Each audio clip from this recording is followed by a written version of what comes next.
शुद्धि एवं आत्मशुद्धि का जो प्रकल्प यहाँ पे भाई साहब ने उठाया वो बहुत ही सराहनीय है, क्योंकि तन शुद्धि अगर हो जाएगी और मन शुद्धि नहीं होगी तो वापस हम जैसे थे वहाँ पहुँच जाएंगे। ज़्यादा तो टाइम नहीं है। गायत्री मंत्र और गुड्डे के बारे में तो बहुत भाई साहब ने बता ही दिया है। गायत्री मंत्र के तो बहुत चमत्कार गणो तो चमत्कार या फायदा गणो तो गायत्री मंत्र का तो बहुत है। सब ऋषि मुनियों संतों ने गायत्री मंत्र के बारे में तो बहुत कुछ लिखा है कि गायत्री चालीसा में भी आता है कि जो शरण तुम्हारी आवे सो मन वांछित फल पावे, बल बुद्धि विद्या शील स्वभाव धन वैभव यश तेज उछाऊ सकल बढ़े उपजे सुख नाना, जो यह पाठ करे धरि ध्याना। सबसे सराहनीय बात यह है कि यहाँ सिर्फ तन की शुद्धि नहीं होती है, मन की भी होती है और साथ में आत्मा की भी पुष्टि होती है। हम सबका बहुत बड़ा सौभाग्य है कि भूपेंद्र भाई हम सबको ईश्वरीय चेतना अवतारित सत्ता से जोड़ने का हम सबको सौभाग्य मिल रहा है। ये कहीं भी किसी भी कैंप में कहीं भी आप जाओ, ये सौभाग्य आपको मिलने वाला नहीं है। तो हम सब बहुत भाग्यशाली है, क्योंकि हमने देखा कि यहाँ सिर्फ तन शुद्धि तो होती है, मन शुद्धि तो होती है।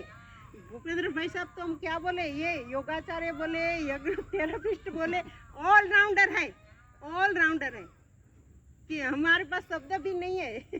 वो कोई कर सकता है क्या कि हमारे लिए कभी डांट लगाते हैं तो ऐसा लगता है, लेकिन डांट किसको लगती है?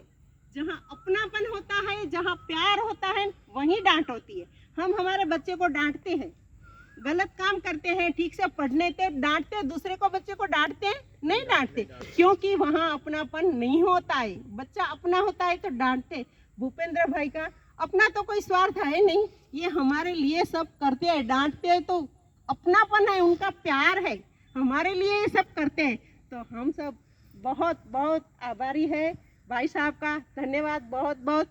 और गायत्री मंत्र के बारे में तो बहुत कुछ हम कुछ कह ही नहीं सकते। एक छोटी टाइम कम है तो मैं एक छोटी सी बात बताती हूँ कि एक माधवाचार्य नामक बहुत बड़े संत हो गए।